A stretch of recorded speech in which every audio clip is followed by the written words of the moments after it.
So it's about 1 o'clock in the morning. I just got done eating dinner, which for me is actually quite normal because I'm nocturnal, living that nightlife every night. So, it's a nice moon out tonight, but we're not going to be talking about that. We're actually going to be talking about this. Now, not necessarily the bug zapper itself.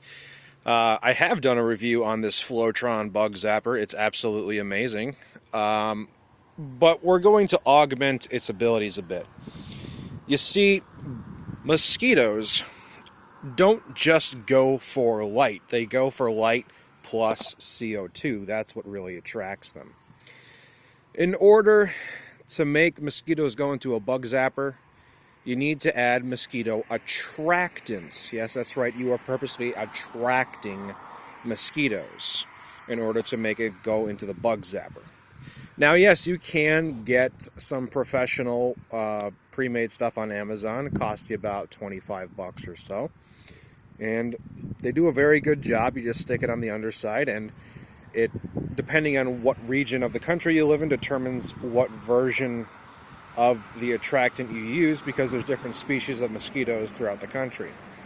However, it's almost universally accepted that mosquitoes will go after three things: heat, light, and CO2.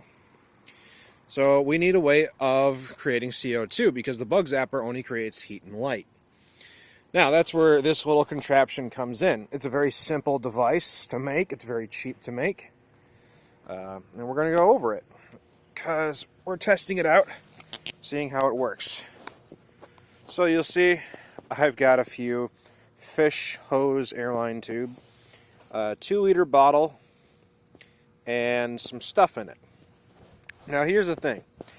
You start off with about 1 liter of water, add a ton of sugar, preferably brown sugar, but sugar nevertheless, and add some yeast.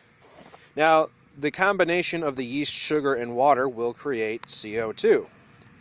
In order to direct the CO2 properly, I drilled a hole in the cap and have an airline hose going all the way directly into the zapping area.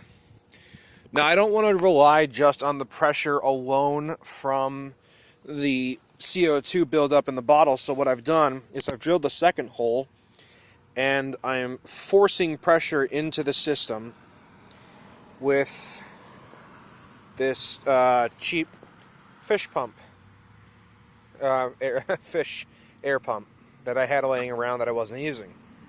So it's forcing oxygen, or air, which is a mixture of oxygen, nitrogen, a few other gases, into here, which builds pressure and forces the CO2, as well as any other air-based gases, out through this airline tube. And in theory, it should last a number of days, self-contained, and it should attract a ton of mosquitoes. Now, I do get mosquitoes with or without this. I'm just looking to kill more mosquitoes. Because the fact of the matter is, according to many professionals out there, this year the mosquitoes are going to be particularly bad, as well as ticks, which is not good, especially for a nighttime guy like myself. I don't want to get bombarded by mosquitoes, and I don't always have DEET on hand. When I do use DEET, I use the 98% DEET stuff, which is an extremely high concentration, but it works incredibly well. But, doing this helps reduce the mosquito population. And I'm really the only one that uses a bug zapper out here where I am at, which is unfortunate. I wish everyone had a bug zapper. Just destroy the population. But we're going to be testing out this little method. And I know it's producing CO2. If you look on the inside, I don't know if this will really show you. You can see the yeast is eating up the sugar water, creating CO2. And yeah, there is definitely pressure coming out of the other end of the hose. I made sure of that before I set everything up. So, this is my idea, and I did get this idea from another YouTuber who was trying this out as well, who had some good results. It's only been up for about an hour now.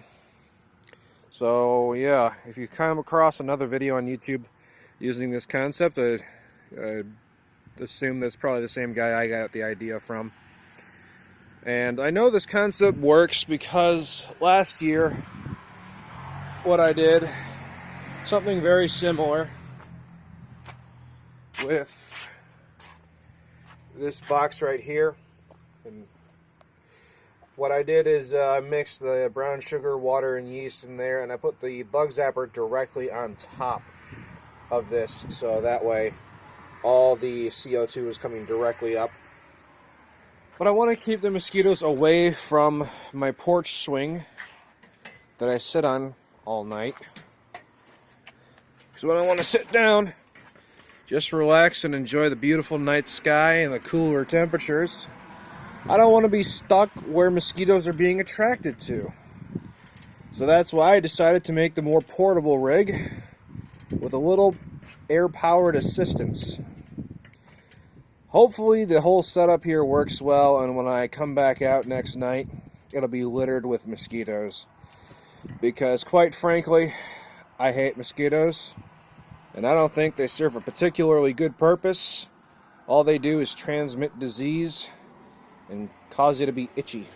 So, with that being said, if any of you guys try to do this concept and it works out for you, I'd really like to know about it, because I surely can't be the only one using this trick. Now, the yeast and sugar water thing, that's not new, but the idea of directing it directly into the bug zapper is a little bit of backyard engineering. But yeah, tell me what y'all think.